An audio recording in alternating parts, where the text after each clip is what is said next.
जून 7 हमारी प्रतिदिन की रोटी मिनिस्ट्रीज की ओर से आप सभी को सलाम।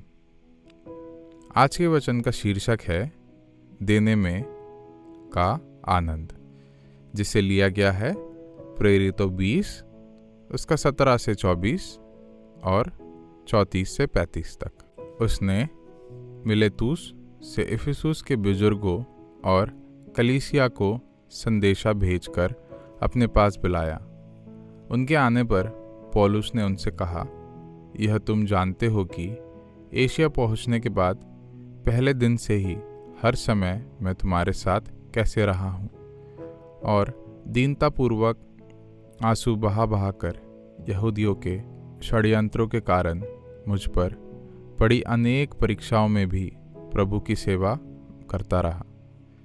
तुम जानते हो कि मैं तुम्हें तुम्हारे हित की कोई बात बताने से कभी हिचकिचाया नहीं, और मैं तुम्हें उन बातों का सब लोगों के बीच और घर घर जाकर उपदेश देने में कभी नहीं झिझका। यहूदियों और यूनानियों को मैं समान भाव से मन फिराव के परमेश्वर की तरह मुड़ने को कह रहा हूँ, और हमारे प्रभु यीशु में विश्वास के प्रति उन्हें सचेत करता रहा हूँ।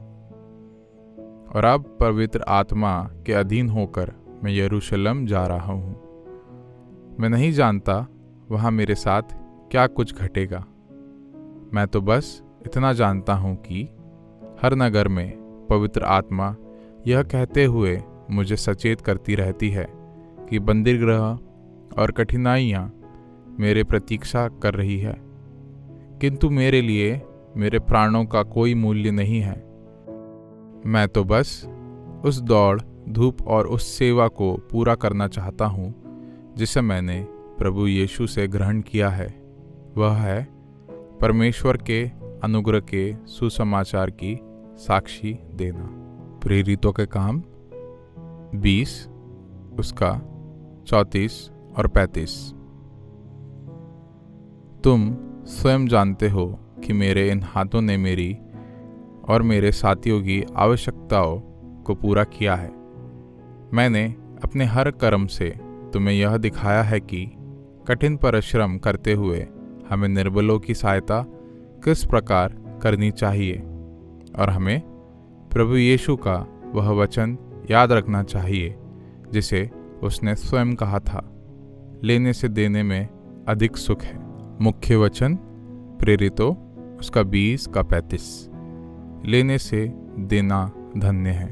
जब कैरी का छोटा बेटा मस्कुलर डिस्ट्रॉफी से संबंधित एक और सर्जरी से गुजर रहा था, तो वह किसी और के लिए कुछ करके अपने परिवार की स्थिति से अपना ध्यान हटाना चाहती थी।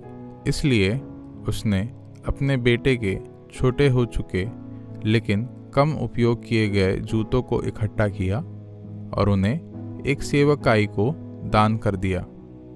उसके योगदान ने मित्रों, परिवार के सदस्यों और यहाँ तक कि पड़ोसियों को भी इसमें शामिल होने के लिए प्रेरित किया, और जल्द ही 200 से अधिक जोड़ी जूते दान कर दिए गए।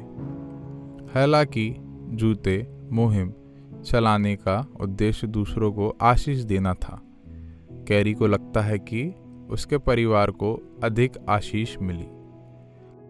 पूरे अनुभव ने वास्तव में हमारा उत्साह बढ़ाया और हमें बाहर की ओर ध्यान केंद्रित करने में मदद करी। पौलुस समझ गया था कि यीशु के अनुयायियों के लिए उदारतापूर्वक देना कितना विशेष है। यरूशलेम जाते समय प्रेरित पौलुस इफिसुस में रुका।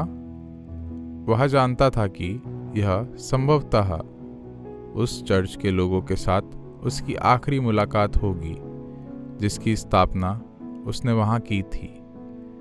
चर्च के विरुद्धों को अपने विदाई भाषण में उसने उन्हें याद दिलाया कि कैसे उसने परमेश्वर की सेवा में लगन से काम किया था, और उन्हें भी ऐसा करने के लिए उत्साहित किया। फिर उसने यीशु के शब्दों के साथ अंत किया, लेने से देना धन्य है। यीशु चाहता है कि हम स्वतंत्र रूप से विनम्रतापूर्वक अपने आप को दे दें। जब हम उस पर हमारा मार्गदर्शन करने के लिए भरोसा करते हैं तो वह हमें ऐसा करने के लिए अवसर प्रदान करेगा। कैरी के परिवार की तरह हम भी इसके फलस्वरूप प्राप्त होने वाले आनंद से आश्चर्यचकित हो सकते हैं। इसे लिखा गया है एलिसन कीडा ने।